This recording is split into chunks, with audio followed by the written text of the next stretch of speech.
احساسك ايه لو عندك طبعة زي دي واول ما فتحتها لقيتها بالمنظر ده؟ ده لمبة حمراء ومدياك الرسالة بتقولك جام انسايت برينتر. اول حاجة هتبص هنا في الدرج مش هتلاقي اي حاجة محشورة. طيب تاني حاجة هتفتح هنا وهتفتح وهتشيل الحبارة، برضو مش هتلاقي حاجة محشورة هنا. تمام كده. طيب يبقى هتروح تبص على الباب اللي ورا ده، هتفتحه كده وتبص زي ما انتوا شايفين حضراتكم الورقة محشورة جوه في الباب ورا اهو.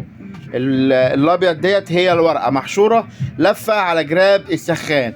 في الحالة دي لو طبيعتك عملت كده يبقى لازم توديها لفن صيانة متخصص علشان يحل لك المشكلة. وزي ما قلت لك لو طبيعتك جننتك هاتها لي وانا اعقلها لك.